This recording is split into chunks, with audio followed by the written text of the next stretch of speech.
मला ना धरमजींचे ना काही चित्रपट पडद्यावर यायला पाहिजे होते असं वाटतं. हे देवदास सिनेमा जो आपण एकेकाळी सैगलचा होता, मग दिलीप कुमारचा होता, मग हं. शाहरुख खानचा आपण शाहरुख खूप खान. कालांतराने बघितला. बरोबर. पण त्याच्यामध्ये ना गुलजारनी एकदा मेहबूब स्टुडिओमध्ये मुहूर्त केलेला, धर्मेंद्र देवदास अच्छा. आणि जोडीला हेमा मालिनी आणि शर्मिला टागोर, हं. पारो आणि चंद्रमुखी. एक शेड्यूल झालं, पण तो सिनेमा बनला नाही. म्हणजे हं. गुलजारच्या दिग्दर्शनामध्ये धर्मेंद्रचा देवदास हा कसा असता? कमालीचं. कमालीचा असता ना, कारण हं. त्याच्यामध्ये प्रेम आहे, इमोशन आहे. त्यात संवाद तर आणखीन मग हां, मग तो चित्रपट बनू नाही शकला किंवा हं.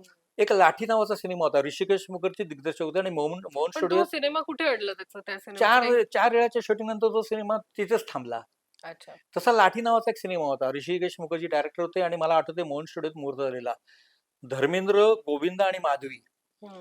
आणि मुहूर्त दृश्यामध्ये धर्मेंद्र अशी ती लाठी घेऊन असं होतं. हं.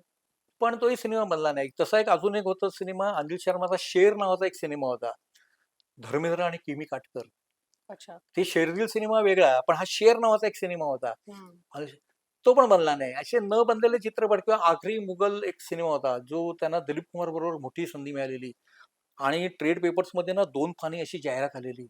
आखरी मुघल, धर्मेंद्र, दिलीप कुमार वगैरे. हं. असे काही चित्रपट ते दुर्दैवाने बनले नाहीत. हं.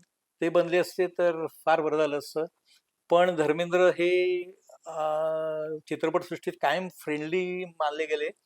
इतर मोठ्या चित्रपटांसाठी मुहूर्ताचा क्लॅप देणं, हे पण धर्मेंद्रचं वैशिष्ट्य होतं. मला एक सिनेमा आठवतो, जे.पी. दत्ताचा बंधू हा नावाचा सिनेमा होता आणि नटराज स्टुडिओमध्ये मुहूर्त झाला.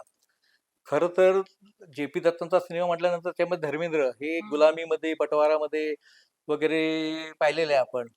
क्षत्रियमध्ये वगैरे किंवा हं. हत्यारमध्ये. पण बंधुआमध्ये अमिताभ बच्चन होता हं. आणि तो जोरदार मुहूर्त झाला आणि धर्मेंद्रने क्लॅप दिलेला. पण तो सिनेमा बनला नाही.